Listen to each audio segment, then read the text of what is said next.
नमस्कार प्रिय श्रोताओं और भक्तजन। आज का दिन अत्यंत पवित्र और शुभ अवसर है। आज बुधवार है, वह पावन दिन जो मां लक्ष्मी और भगवान गणेश की आराधना के लिए सबसे अधिक शुभ माना जाता है। ज्योतिष शास्त्र के अनुसार बुधवार का दिन बुध देव को समर्पित है, जो बुद्धि, विवेक और वाणी के देवता है। इस दिन मां लक्ष्मी की विशेष कृपा साधकों पर बनी रहती है। धार्मिक मान्यता है कि जो भी व्यक्ति सच्चे मन और श्रद्धा भाव से प्रत्येक बुधवार का व्रत रखता है, उसके घर में कभी धन धान्य की कमी नहीं होती। मां लक्ष्मी उस पर ऐसी कृपा बरसाती हैं कि उसकी तिजोरी सदा भरी रहती है और घर में सुख समृद्धि का वास होता है। आज हम आपको एक ऐसी अद्भुत, चमत्कारिक और अत्यंत प्रेरणादायक कहानी सुनाने जा रहे हैं, जिसे सुनने मात्र से आपके जीवन में सकारात्मक ऊर्जा का संचार होगा। यह केवल एक कहानी नहीं है, बल्कि यह जीवन का वह दर्पण है जिसमें हम अपनी दैनिक भूलों और कमजोरियों को स्पष्ट रूप से देख सकते हैं। यह कथा हमें यह सिखाती है कि धन का अहंकार कैसे मनुष्य को पतन के गर्त में धकेल देता है और कैसे सच्चा पश्चाताप और भक्ति उसे फिर से प्रतिष्ठा दिला सकती है। ये कथा हमें ये भी बताती है कि असली धन केवल बैंक बैलेंस या सोने चांदी के सिक्कों का ढेर नहीं है, बल्कि असली धन तो दया, करुणा, परोपकार और मानवता की सेवा है। जिस व्यक्ति के पास ये गुण है वह सबसे अमीर है, चाहे उसके पास भौतिक धन न भी हो। तो आइए आज हम सब मिलकर पूरे भक्ति भाव के साथ मन में पवित्रता और आस्था का दीप जलाकर मां लक्ष्मी और भगवान गणेश का ध्यान करते हुए इस पावन और शिक्षाप्रद कथा को प्रारंभ करते हैं। आइए हम सब मिलकर उस दिव्य यात्रा पर निकलते हैं जो हमें अहंकार के अंधकार से भक्ति के प्रकाश की ओर ले जाएगी। बहुत पुराने समय की बात है। उस समय भारतवर्ष में अनेक समृद्ध नगर बसे हुए थे। उन्हीं में से एक था गंगा नदी के पवित्र तट पर बसा हुआ अत्यंत भव्य और वैभवशाली नगर कुबेरपुरी। यह नगर अपनी व्यापारिक गतिविधियों, सांस्कृतिक विरासत और धार्मिक परंपराओं के लिए सुदूर प्रदेशों में प्रसिद्ध था। गंगा के पावन घाटों पर प्रतिदिन सुबह शाम आरती होती थी। घंटों की गूंज और मंत्रोच्चार से पूरा वातावरण भक्तिमय हो जाता था। दूर दूर से हजारों श्रद्धालु यहाँ गंगा स्नान करने और पूजा अर्चना करने आते थे। नगर की गलियां चौड़ी और स्वच्छ थी। दुकानों पर हर प्रकार का सामान उपलब्ध था। बारीक मलमल के कपड़े, सुगंधित मसाले, उत्तम किस्म के अनाज, सोने चांदी के आभूषण, पीतल के चमकीले बर्तन और भी न जाने क्या क्या। दूर दूर से व्यापारी अपने कारवा लेकर यहाँ आते और अपना माल बेचकर मोटा मुनाफा कमाते। इसी नगर में मोहनदास नाम का एक बहुत बड़ा व्यापारी रहता था। मोहनदास का व्यापार इतना विशाल और व्यापक था कि पूरे प्रदेश में उसकी दुकानें और व्यापारिक केंद्र फैले हुए थे। हर बड़े नगर और कस्बे में उसका कोई न कोई व्यापारिक ठिकाना था। उसके व्यापार में वस्त्र, मसाले, अनाज, दालें, घी, तेल, आभूषण, बर्तन, लकड़ी, औजार और भी अनेक प्रकार की वस्तुएं शामिल थीं। उसके विशाल गोदामों में इतना अधिक माल भरा रहता था कि अकाल या सूखे के समय जब बाजार में हर चीज की कमी हो जाती थी, मोहनदास के यहाँ कोई कमी नहीं होती थी। वो ऐसे संकट के समय भी अपना माल बेचता था, लेकिन मुनाफा इतना अधिक लेता कि लोगों की जेबें खाली हो जाती। मोहनदास के 3 पुत्र थे जो उसकी आंखों के तारे और उसके व्यापारिक साम्राज्य के भावी उत्तराधिकारी थे। बड़े पुत्र का नाम था विक्रम। विक्रम अत्यंत तेज तर्रार, चतुर और हर चाल में माहिर व्यापारी था।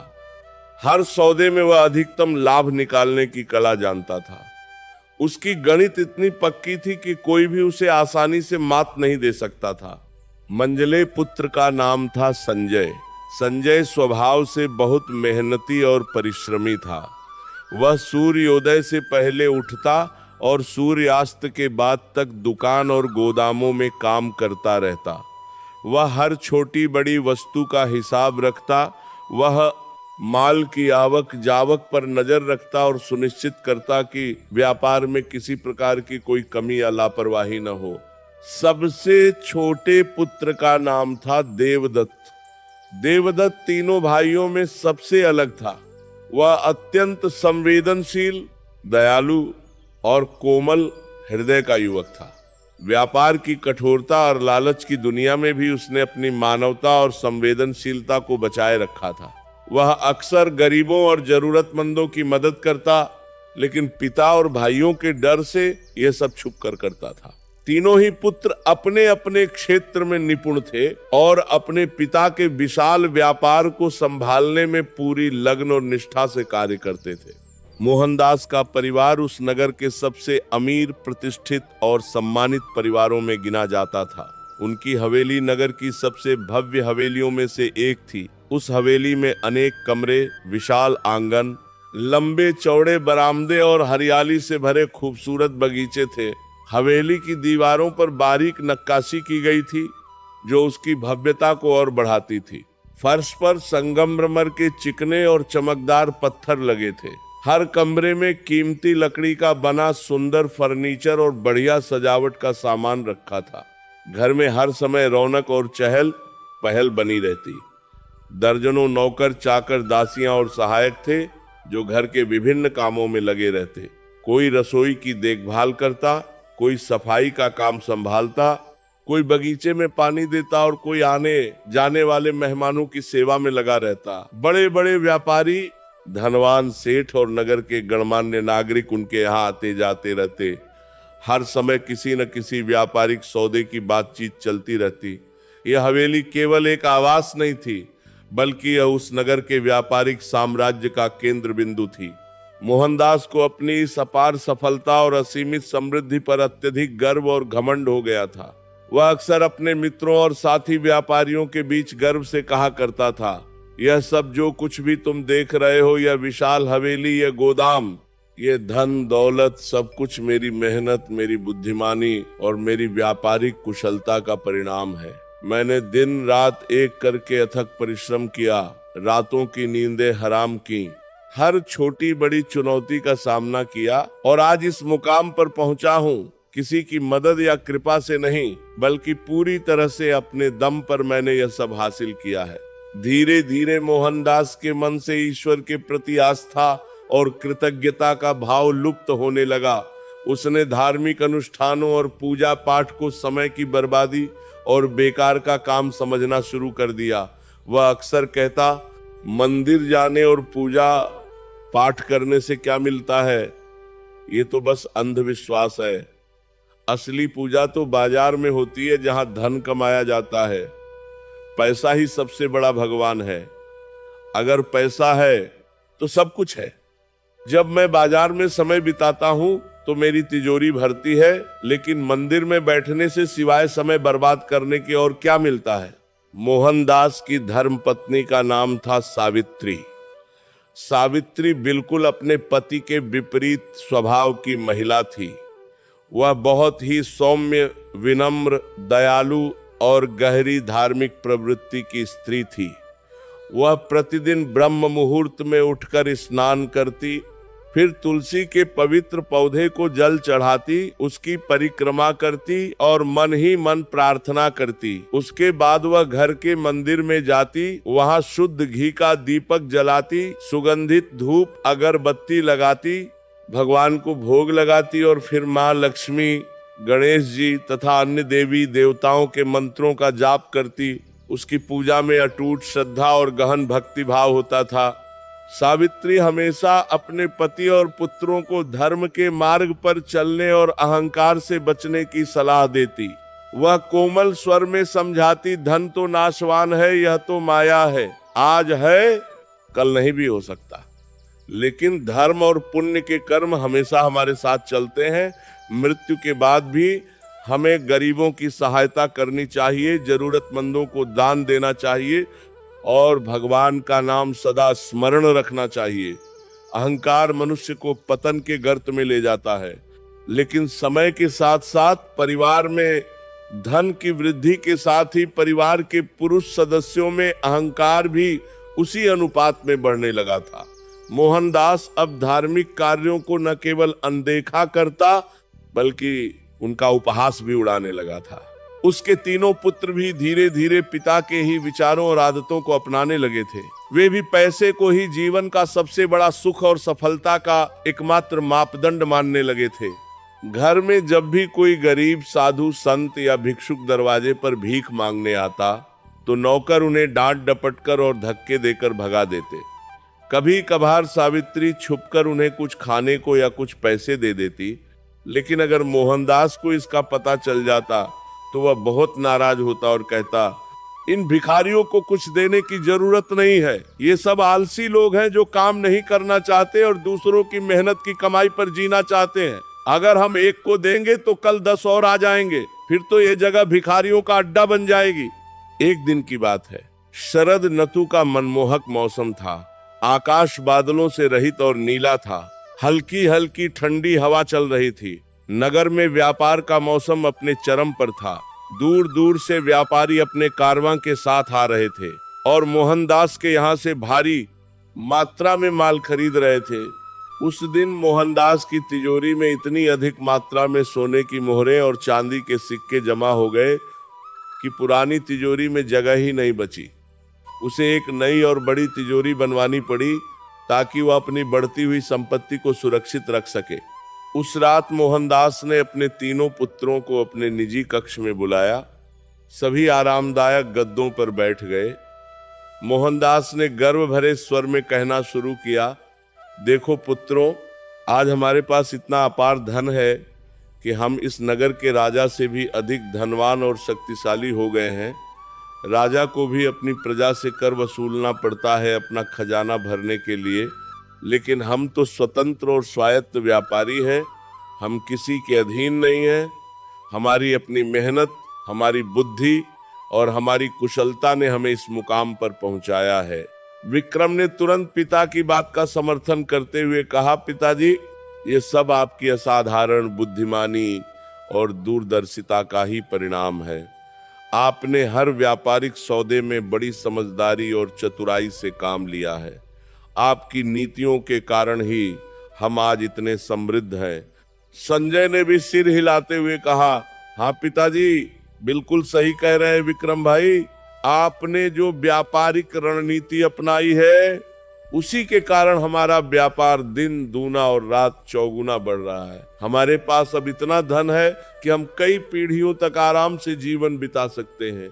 सबसे छोटा पुत्र देवदत्त चुपचाप बैठा रहा। उसके चेहरे पर कोई उत्साह या खुशी नहीं थी, बल्कि वह किसी गहरे विचार में डूबा हुआ था। उसके माथे पर चिंता की रेखाएं थीं। मोहनदास ने देखा तो आश्चर्य से पूछा, क्या हुआ देवदत्त, तुम इतने चुप और उदास क्यों हो? क्या तुम्हें हमारी इस अपार सफलता और समृद्धि से खुशी नहीं हो रही? क्या कोई बात तुम्हें परेशान कर रही है? देवदत्त ने कुछ संकोच और हिचकिचाहट के बाद धीरे से कहना शुरू किया, पिताजी, हमारी समृद्धि देखकर मुझे निश्चित रूप से खुशी है, लेकिन आज दोपहर को जब मैं बाजार से गुजर रहा था तो मैंने एक बहुत बूढ़ी और कमजोर महिला देखी। वह सड़क के किनारे एक पेड़ के नीचे बैठी थी। उसके कपड़े फटे, पुराने थे, शरीर बेहद दुबला पतला था और चेहरे पर भूख और पीड़ा की गहरी रेखाएं थीं। उसने मुझे देखा और बड़ी मिन्नत भरी आवाज में थोड़ा सा खाना मांगा। उस समय मेरे पास कुछ भी नहीं था जो मैं उसे दे सकता। तब से मैं बस यही सोच रहा हूँ कि हमारे पास इतना कुछ है, इतना अनाज, इतना धन, इतनी सुख सुविधाएं, तो क्या हम ऐसे असहाय और भूखे लोगों की थोड़ी बहुत मदद नहीं कर सकते? क्या हमारा कोई कर्तव्य नहीं बनता कि हम उनके साथ अपने सुख का एक छोटा सा हिस्सा बांटें? ये सुनते ही मोहनदास के चेहरे का भभका बदल गया। उसकी आंखों में गुस्से की चिंगारियां चमक उठी। वह तुरंत बोल पड़ा, देवदत्त, तुम अभी छोटे हो और जीवन की कठोर वास्तविकताओं को नहीं समझते। तुम्हें अभी दुनियादारी की समझ नहीं है। तुम व्यापार के बुनियादी सिद्धांतों से भी अनजान हो। अगर हम हर आने जाने वाले भिखारी को खाना और पैसा देने लगे तो हमारा सारा धन बहुत जल्दी खत्म हो जाएगा। ये लोग काम नहीं करना चाहते, बस आलसी हैं और दूसरों की मेहनत पर जीना चाहते हैं। भगवान ने हमें ये धन इसलिए दिया है ताकि हम इसे और बढ़ाएं, इसे और फैलाएं, न कि यूं ही बांट दें। तुम यह बेकार की भावुकता और कमजोरी छोड़ दो और व्यापार पर अपना पूरा ध्यान केंद्रित करो। अगर तुम ऐसे ही दुर्बल मन के रहोगे तो कभी एक सफल व्यापारी नहीं बन पाओगे। देवदत्त का सिर शर्म और निराशा से झुक गया। वह अपने पिता से कोई बहस नहीं कर सका और चुपचाप वहीं बैठा रहा, लेकिन उसके कोमल और संवेदनशील मन में पिता की यह कठोर बात एक कांटे की तरह चुभती रही। उसे लगा कि शायद पिताजी ही सही है, लेकिन फिर भी उसका दिल उस बूढ़ी और भूखी महिला के लिए दुखी था। समय बीतता गया। एक वर्ष ऐसा आया जब प्रकृति ने खूब साथ दिया। मानसून समय पर आया और खूब बारिश हुई। नदियां उफान पर थीं और खेत हरे भरे थे। पूरे प्रदेश में फसलें लहलहा उठी। किसान खुश थे, उनके चेहरे पर संतोष और समृद्धि की झलक थी। वे अपनी अच्छी फसल बेचने के लिए नगर के बाजार में आने लगे। अनाज की भरमार होने के कारण बाजार में उसके भाव गिरने लगे। मोहनदास ने अपनी चतुर व्यापारिक बुद्धि से तुरंत इस स्थिति को भांप लिया। उसने सोचा, यह मेरे लिए सोने जैसा अवसर है। अगर मैं अभी जब कीमतें सबसे कम हैं, तब सस्ते में भारी मात्रा में अनाज खरीद लूं, तो बाद में जब बाजार में कमी होगी या फिर कभी अकाल पड़ेगा, तब मैं उसे बहुत महंगे दामों पर बेचकर अथाह मुनाफा कमा सकता हूं। उसने तुरंत अपनी योजना बनाई और अपने तीनों पुत्रों को सख्त आदेश दिया, जितना हो सके उतना अनाज खरीद लो। चावल हो, गेहूं हो, जौ हो, दालें हो, सब कुछ। हमें कोई मौका नहीं चूकना है। अपने सभी स्रोतों का इस्तेमाल करो। दूर दूर के गांवों में जाओ और किसानों से सीधे खरीदारी करो ताकि और भी सस्ता मिल सके। मोहनदास ने अपने विशाल गोदामों में इतनी अधिक मात्रा में अनाज भर लिया कि उसके गोदामों के दरवाजे भी ठीक से बंद नहीं हो पाते थे। अनाज के ढेर लग गए, बोरियां आसमान छूने लगी। धीरे धीरे नगर के बाजार में अनाज की कमी होने लगी। जो अनाज पहले सस्ता था अब दुर्लभ हो गया और उसकी कीमतें आसमान छूने लगी। जो गरीब मजदूर, छोटे कारीगर और दैनिक मजदूरी करने वाले लोग थे, जो रोज कमाकर रोज खाते थे, उनके लिए यह स्थिति अत्यंत विकट हो गई। उन्हें अब 2 गुने 3 गुने महंगे दामों पर अनाज खरीदना पड़ रहा था। कई परिवारों को भूखे पेट ही सोना पड़ रहा था। छोटे छोटे बच्चे भूख से रोते थे। माँ ने उन्हें चैन देने के लिए अपने पास कुछ नहीं रखती थी। लेकिन मोहनदास को इन सब से कोई फर्क नहीं पड़ता था। उसके मन में न तो कोई दया थी, न कोई करुणा, न कोई पछतावा। उल्टे वह खुश था कि उसकी योजना 100% सफल हो रही थी। वह अक्सर अपने व्यापारी मित्रों से कहता, यही तो व्यापार का सिद्धांत है, मांग और आपूर्ति का खेल है। जो समझदार होता है वही इस खेल में आगे रहता है। कमजोर और भावुक लोग हमेशा पीछे रह जाते हैं। एक दिन बुधवार का पवित्र दिन था। सावित्री सुबह से ही पूरे घर की सफाई में व्यस्त थी। उसने हर कमरे को झाड़ू लगाया, आंगन में पानी छिड़का, गोबर से लीपा पोता। फिर उसने स्नान किया और एक साफ सुंदर लाल रंग की साड़ी पहनी। उसने घर के मंदिर में दीपक जलाया, सुगंधित धूप अगरबत्ती लगाई और भगवान को भोग लगाने की पूरी तैयारी की। उसने अपने पति मोहनदास से बड़ी विनम्रता और आशा भरे स्वर में कहा, आज बुधवार है, माँ लक्ष्मी और गणेश जी का परम पवित्र दिन। चलिए आज हम दोनों साथ में मंदिर चलते हैं और माँ लक्ष्मी का आशीर्वाद लेते हैं। बहुत दिन हो गए आपने मंदिर में कदम नहीं रखा। माँ लक्ष्मी की कृपा से ही हमारे पास इतना सब कुछ है। मोहनदास ने बिना सिर उठाए, जैसे कोई मक्खी उड़ा रहा हो, हाथ झटकते हुए चिढ़कर कहा, सावित्री, मुझे इन सब फालतू के धार्मिक चक्करों में मत उलझाओ। आज बाजार में बहुत जरूरी काम है। एक बहुत बड़ा सौदा होने वाला है जिससे मुझे अपार मुनाफा होगा। तुम चाहो तो अकेले जाओ, लेकिन मुझे मत रोको। तुम औरतों का काम है यह सब पूजा पाठ करना, हम पुरुषों का काम है धन कमाना। सावित्री का मन बहुत दुखी हो गया। उसकी आंखों में आंसू आ गए, लेकिन उसने उन्हें रोक लिया और कुछ नहीं बोली। उसने मन ही मन ईश्वर से प्रार्थना की और अकेले ही मंदिर की ओर चल पड़ी। मंदिर में उसने बड़ी श्रद्धा और भक्ति भाव से मां लक्ष्मी और गणेश जी की विधिवत पूजा की। उसने लाल चुनरी चढ़ाई, फूल चढ़ाए, धूप दीप जलाया, पंचामृत से अभिषेक किया और मिठाई का भोग लगाया। फिर उसने आंखें बंद करके हाथ जोड़े और मन ही मन बहुत गहरी प्रार्थना की। हे मां लक्ष्मी, आप धन और समृद्धि की अधिष्ठात्री देवी हैं। मेरे परिवार पर अपनी कृपा की छत्र छाया सदा बनाए रखना। हे गणेश जी, विघ्नहर्ता, हमारे सभी विघ्नों को दूर करना। मेरे पति और पुत्रों को सद्बुद्धि प्रदान करना, ताकि वे समझ सकें कि धन से भी बढ़कर धर्म है और दया करुणा ही सबसे बड़ा धन है। उनके मन से अहंकार और लालच का अंधकार दूर करो। मंदिर से लौटते समय जब सावित्री बाहर निकली तो उसने देखा कि मंदिर के बाहर सीढ़ियों पर अनेक गरीब, असहाय और भूखे लोग बैठे हुए थे। कुछ बूढ़े थे, कुछ बीमार, कुछ विधवा स्त्रियां थीं जो भिक्षा मांग रही थीं। कुछ छोटे छोटे बच्चे थे जिनकी आंखों में भूख साफ झलक रही थी। उनकी यह दयनीय स्थिति देखकर सावित्री का हृदय करुणा से भर गया। उसकी आंखें नम हो गईं। उसने तुरंत अपने साथ लाई हुई सारी सामग्री, मिठाई, फल और जितने भी पैसे उसके पास थे वे सभी उन जरूरतमंद लोगों में बांट दिए। उसने उनसे बड़े प्यार से बात की, उनके दर्द को समझा और उन्हें ढांढस बंधाया।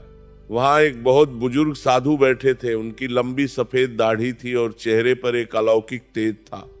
उन्होंने सावित्री को देखा और आशीर्वाद देते हुए कहा, हे माता, तुम्हारे जैसी दयावान और सच्ची महिलाओं के कारण ही इस संसार में आज भी धर्म और मानवता जीवित है। तुमने आज जो किया है वह कोई साधारण कार्य नहीं है, ये एक पुण्य कर्म है। माँ लक्ष्मी तुम पर सदा प्रसन्न रहेंगी।